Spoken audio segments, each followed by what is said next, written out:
the Yortzeit Yitzchak Ben Matel, and today's breakfast is sponsored by the Heiser family to commemorate the Yortzeit of their beloved mother and Oma, Inga Heiser Yitta Bas W. Shami should have an over.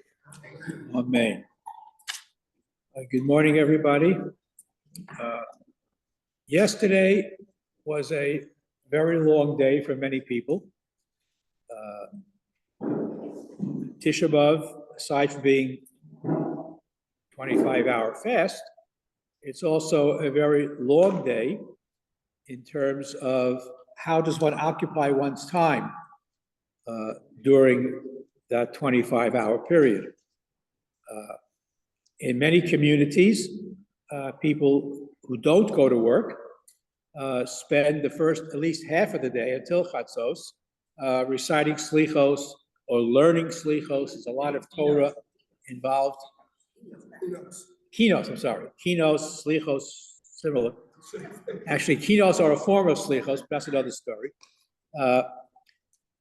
Many people dread going through the kinos because they're written in a very difficult language. And there's a lot of them, even though we skip a few here and there. There are many more kinos than are included in our kinos booklets. Liturgical poetry, whether you call them kinos or slichos, or the piyutim that we add on Rosh Hashanah, Yom Kippur, and in some shuls. I know when I was growing up in my shul, the same way that we have slichos or piyutim added Rosh Hashanah, Yom Kippur, on each of the Shalosh Regolim, we also recited certain extra poetry that was inserted into the Shemona Esrei or in Psukei de Zimra. Today, not too many shuls do that anymore, but they're out there. There are hundreds of thousands, no exaggeration, hundreds of thousands of liturgical poems that have been written, both by the Sephardic community and in the Ashkenazi community. And they are brilliant because it isn't just poetry, because every line and every word has encapsulated within it references to a whole range of midrashim, to acrostics, to individual stories in the midrashim. Each word, you can spend literally your lifetime just learning a piyut the same way you learn a piece of Gemara, because that's how I would say. This is what I'm looking for. It explodes when you look. You take one word and you look at all the references that word indicates. It explodes into many different directions. One of the most prolific of the poets is Elazar HaKalir. Most of the piyutim that we said yesterday were written by him. The first half of the kinos were written by Elazar HaKalir. The second half, which dealt a lot more with the Crusades and other things, were written by some Ashkenazic Paitanim. But the bulk of the piyutim that we recite were written by Elazar HaKalir. And there's a lot of questions as who is this guy? Who is Elazar HaKalir? When did he live? What do we know about him? We know, for example, one of the piyutim one of the kinos that we said yesterday, Sha'ali Srufa Ba'esh, which talks about the burning of the wagon loads of Sfarim in front of Notre Dame Cathedral. It was written by the Maharam of Wittenberg. We know who Maharam was, the leader of Jewry in Europe in the 13th century. We know who he was. We know where he lived. We know who his students were, and so forth and so on. Yehuda Halevi, the last 5 piyutim kinos that begin with the word Sion. Many of you are familiar with the song Sion Halo Tishali. It's one of the kinos that we said yesterday. Written by, we know who Yehuda Halevi was, where he lived, we know about it. Elazar HaKalir, there's a lot of discussion as to who he was. And for a person whose kinos and poetry and slichos and other different poems that he wrote are so widespread, we know very little about him. And there's a lot of disputes as to who is this Elazar HaKalir, whose poetry, and who decides what poetry we say. Who made up the Kinos booklet? There are tens of thousands of piyutim that we could say on Tisha B'Av. Literally, tens of thousands. Why did we pick these? Who picked these? What significance is there? Now, if you look on the cover, it says, Minhag Poland or Minhag Ashkenaz and so forth. Piyutim and Kinos were included in our Seder HaTefillah by the consensus of the Gedolei Hador over the generations. And I would assume that the piyutim that we say today were conceived and put into their final form roughly by the end of the Gaonic period. Because the concept of reciting Kinos on Tisha B'Av was probably very, very old, shortly after the Churban Beis HaMikdash. Which Kinos to say, how soon after the Churban did they begin saying, that we don't know exactly. But it's quite possible, as we'll see in a moment, that Elazar HaKalir lived shortly after the Churban Beis HaMikdash, and that's when he began writing. But again, you have to appreciate that every word that he wrote, and it rhymes, and it's done in alphabetical acrostics, many different things that he refers to a medrash, to a Maimar Chazal, to a Gemara, to Psukim, and you have to dissect almost every word to understand fully or appreciate what he did. Yeah. Why are you going back so far? The slichos, the piyutim that we say on the slichos, I'm not talking about not the prose, the one we say before Shema Kolein, which is the same kind of piyut. They were written in the Middle Ages in 900, 1000, 1100. They weren't written back then. So why are you going back to the right after the Churban? That's pretty early. Well, this is what I want. When we talk about who he was, that's where it factors in. I think most of the piyutim, you're correct, are medieval, but some of them might go back even to the post-destruction period, as we'll see. Who determined which ones we say? Very hard to determine that. It's usually a consensus of the leading rabbinical authorities at a certain period of time. They formalized the order of the slichos, or the order of the kinos, the various piyutim that we insert in our davening on Rosh Hashanah Yom Kippur. At one point, there were many, if you look, well, let me, a little off the side, but related to this. Where did our siddur come from? Where did our siddur come from? By the 8th century, 8th, 9th century already, there was what I like to call liturgical anarchy throughout the world, because every Jewish community davened differently. If you were in France, if you were in Germany, if you were in Spain, if you were in Babylonia, if you were in Israel, everybody had different nusach tefillah. Until a community in Northern Africa, Kairouan, wrote a letter to Rav Amram Gaon and said, how do we daven? Our guys travel around and they get lost when they go from shul to shul, because everybody davens differently in every different country. And we're businessmen and we travel internationally. We can't daven. Today, you walk into any shul, pretty much, you can follow the davening. Except the Bukharians. That's a whole other story. We won't even get there. But, so Rav Amram Gaon wrote back a letter called the Seder Rav Amram Gaon in the 9th century. And that Seder Rav Amram Gaon was based on the order of the davening in the yeshivos in Bavel. And that became accepted as the official Jewish order of prayers. Seder becomes Sidur, and that became our Siddur, with minor variations throughout the world. Every Siddur, the Machzor Romi, which is also a very old Siddur, all based on the Seder of Amram Gaon. So that unified the Jewish community in terms of tefillah. Piyutim, liturgical poetry, slichos, kinos, were also all over the place, because there were literally thousands upon thousands of piyutim that were written. Professor Davidson compiled a multi-volume work for, what is it, Seder, what's it called again? Something, Hapiyut v'Hashira b'Yisrael. Literally tens of thousands of poems written to be inserted into the davening.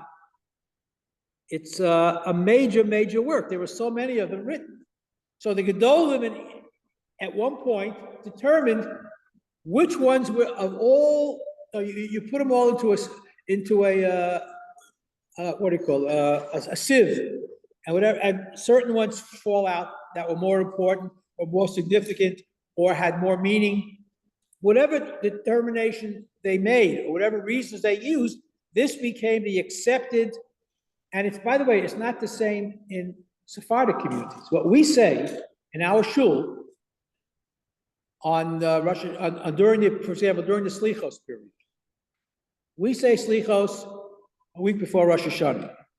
Sephardim say it every single day during the month of Elul. It's a lot more piyutim.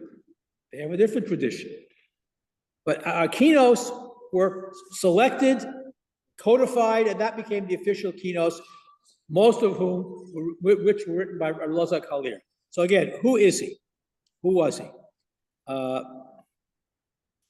Many authorities, early authorities, believe that Elazar HaKalir may have been the son of Shimon Bar Yochai, Elazar Bareb Shimon. And he was a darshan and a paitan, and the Midrash praises him. Tosfos also gives a couple of proofs that Elazar Kalir was Elazar Bareb Shimon. The Midrash mentions that there was a certain Tana who was a poet, a paitan. He also notes, Tosfos makes an interesting observation. Tosfos says that all of the piyutim that he wrote were only for the first day of Yantif. There are no piyutim for the second day of Yantif, which implies that he lived in Eretz Yisrael at a time when they only observed one day of Yantif. And the only time they observed one day of Yantif was when they had the Beis Din still functioning, when Eidim came and so forth, to tell when the month was. That's one theory. When they were still establishing the Kiddush HaChodesh through witnesses, they only observed one day. So that might be a proof that Elazar HaKalir may have been Elazar Bareb Shimon, the son of Shimon Bar Yochai. That was year 250, 280 when they stopped with the basement. Right. But when he was functioning, though, yes, he wrote his bulk of his piyutim. I mean, assuming that's who he was. That's one shita. There are others who point out that he was a different Elazar. And again, when he signs his name, Elazar Bareb Kaliri, if it was Elazar Bareb Shimon, he wouldn't have signed his name the same way in the manuscripts. By the way, as a side note, indicating how early he may have lived, one of the keynotes that we said yesterday lists all of the Mishmarot HaKahuna. All the Kohanim were divided into Mishmarot, which was, if you call it, shifts, so that everybody who was a Kohen could serve a certain amount of time in the Beis HaMikdash. They couldn't all serve at the same time, so there were shifts. He is the only source, that piyut that we read yesterday is the only source listing all of the Mishmaros, where they came from, where they lived. That's the Gemara, which is written much later, doesn't have that. The Yerushalmi doesn't have that. That piyut is the only source that we have for all the families of the Kohanim, where they came from, who served in different shifts in the Beis HaMikdash. Wally. Yes. Well, didn't the Levim also serve on the Mishmar? The Levim had a different set of rotations, and the Kohanim. But the Kohanim was set up as because there were more. It was a different arrangement. Let's put it that way. It's a different arrangement of Mishmaros. But they were there. They were, yeah. But the Kohan, but the source of the Gemara talks about Mishmaros, but it doesn't identify where they came from. Where did they live? The Kohanim lived in certain cities. We don't have that list anywhere written down, except in this piyut of Elazar Kalir. Okay.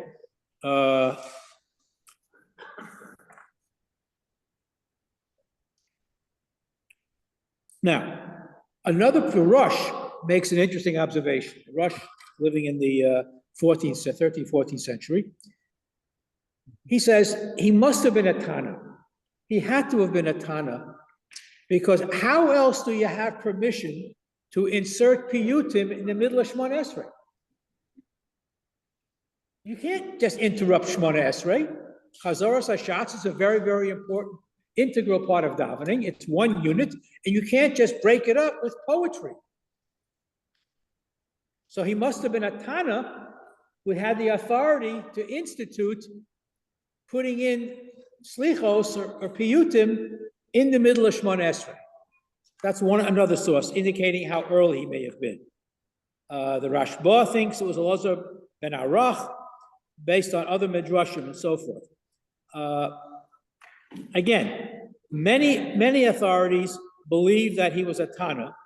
However, there are other sources that may indicate that he lived much later, that he probably lived in the Gaonic period, perhaps, or even earlier, a few years.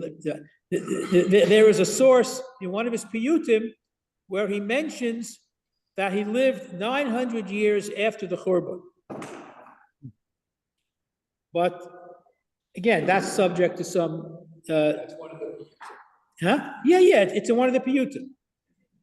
In Kavusha, Milashama, in that particular piyut. But again, it's not a definitive proof. The NATEP Yehuda disputes the fact that because he doesn't write for Yontif Sheni, that he lived in the period of the Tanoim, because the second day of Yontif, again, he gets into a whole halakhic discussion about the status of the second day of Yontif in terms of the piyutim, and the 900 years thing is somewhat questionable, because even up to the time of Abaye and Rava, which wasn't quite 900 years after the Churban, they were still in some places trying to establish the month through witnesses. It didn't just end that early in some places. So clearly, there's a lot of disputes when he lived. In all probability, we don't know. He could have been a Tana. He could have been in the early Gaonic period. The name Kalir is also not really clear where it comes from. It can refer to a location. It can refer to a nickname. The Tosfos Yontif describes it, and he says it was a different Rabbi Elazar. And he doesn't refer to his father, Shiur bar Yochai. If he was indeed the son of Shiur bar Yochai, that would have been an important thing to mention, and it doesn't come out anywhere in any of his piyutim. Putting aside actually when he lived, and we don't know that definitively, it was probably early medieval, according to the best guess that we have. But there's a tremendous diatribe against him by the Ibn Ezra. The Ibn Ezra didn't like Elazar Kalir because his piyutim were difficult. There were a lot of riddles or things he didn't understand. And he also says it's written in what he calls Talmudic language as opposed to biblical Hebrew. The rules of grammar don't always apply. His piyutim are based on midrashim, not pshat. So he criticizes Kalir in great detail. Rabbi Akiva Eger criticizes Ibn Ezra's critique of Akalir, that he went too far and overstepped his bounds, because after all, he was a Tana, and how do you argue with a Tana? Again, some of the Achronim defend Kalir, some criticize him.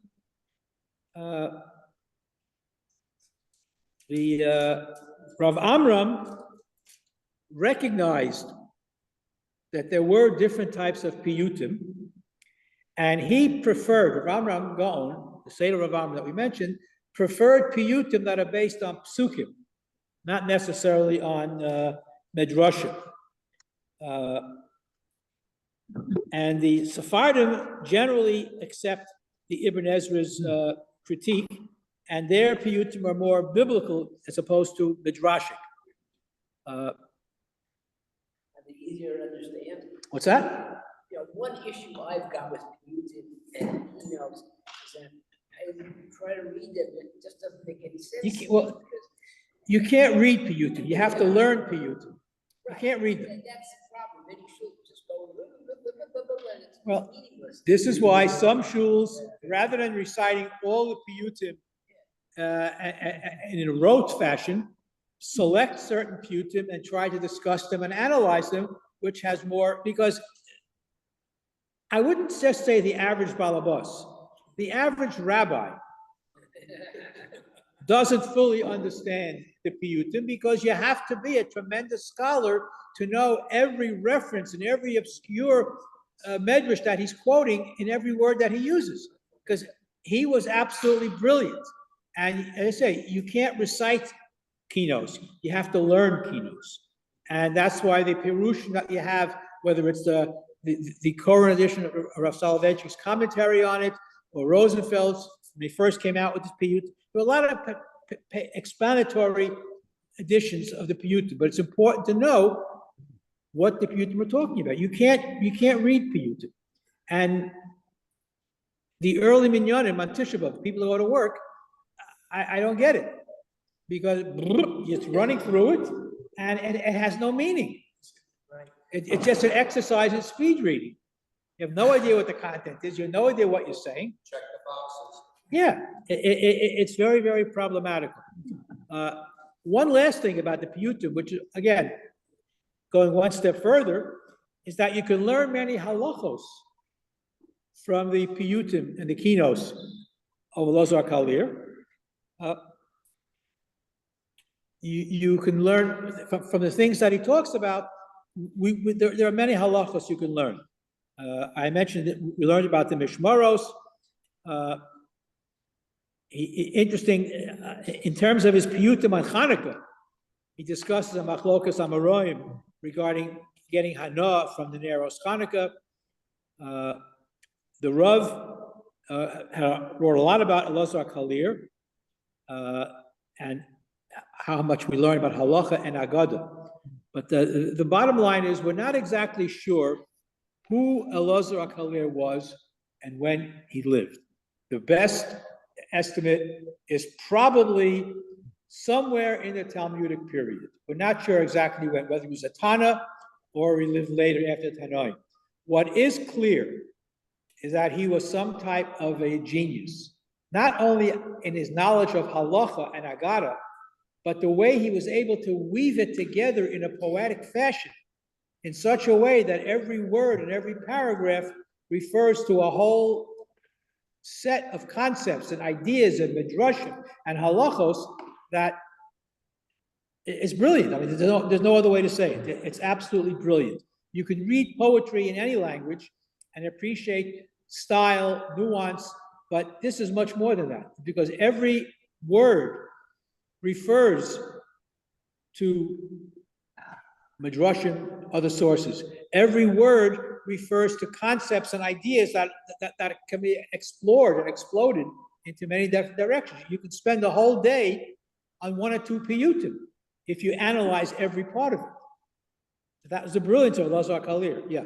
It's hard to believe that when they were finally incorporated, we'll say 1,500 into the collections we use, that they were meant for every community to recite the whole thing. It's hard to believe that, because you weren't allowed to learn on Tisha B'Av. So this was a collection of things you're allowed to learn. So you would pick and choose if you were able to learn, or this was for Gedolim or Talmidei Chachamim who knew how to learn. The average person couldn't read it. And it became in the 1800s, every shul does it. Well, this is a problem in general, where you have the masses of people who may not be Talmudic scholars, and it's a stretch for them to fully appreciate the complexity of the keynotes. And but but you can say the same thing about the Siddur. I often say, and I've said it many times here as well, the Siddur is the book with which most Jews are intimately familiar, but know the least about. Because the same way that you can explode every line of the Piyutim of Losar HaKalir, the same thing is true with davening.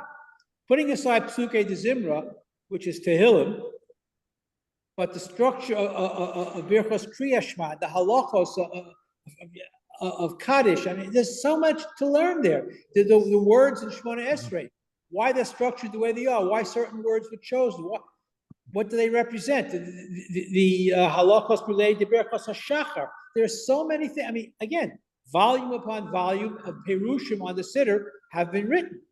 The fact that people don't read it is another story. Davening has plain words which the average person can understand in plain meaning. You could delve into it and learn a lot more in depth, but at least when you read the word, you understand what it means. I would be very happy if everybody understood what they were saying.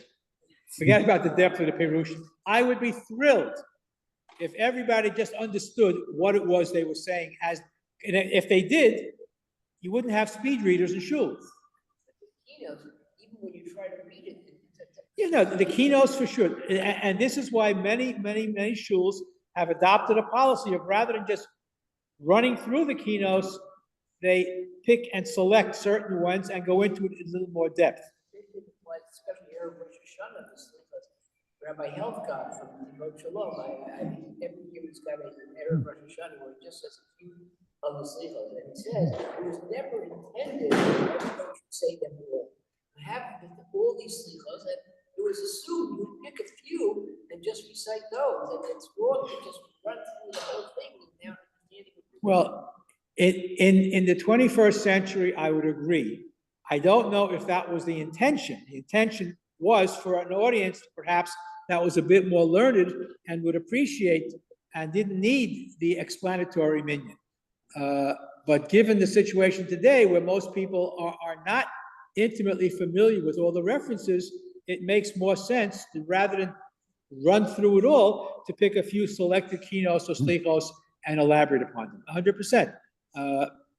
But again, all of this points out the fact that there's a need for more Talmud Torah. There's a need for people to study more things. There are so many areas of Jewish learning that require reinforcement. There are basics, there are higher level learning, but at the very least, people who are davening every day should attempt to understand what it is they're saying 3 times a day.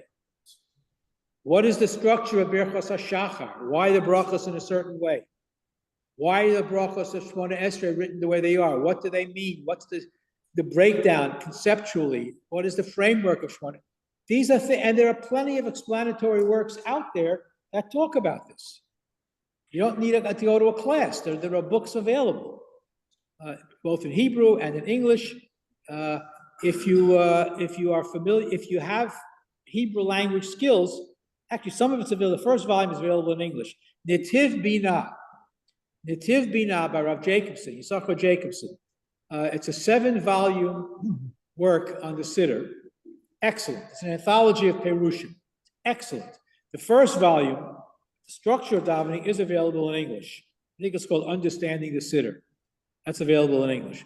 But if you have Hebrew language facility, I would strongly encourage. There are many books out there, but the Tiv Bina is an anthology of all the Perushim on the Siddur. There are a lot of books, Avodas Yisrael by Bear, there are plenty, but understanding the Siddur, understanding the Piyutim, hopefully, B'mheira v'yameinu, we won't have Tisha B'Av next year, so that's one less area you have to worry about studying. But in the meantime, work on the Siddur and try to appreciate why Elazar HaKalir is so significant, even though we may not know all of his biographical details. His literary legacy is with us, and we have to work to appreciate it. Yeah. We won't have Tisha B'Av, Yitzhak Hashem, then we won't have the Siddur, we'll have Karbanos.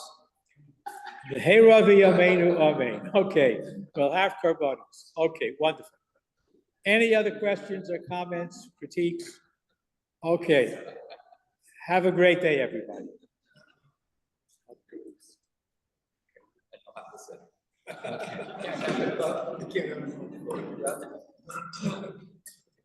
Okay. Thank you. Have a good day. You gonna bench for us? Wait a second. David's bench. Oh, David, I'm sorry. David's bench.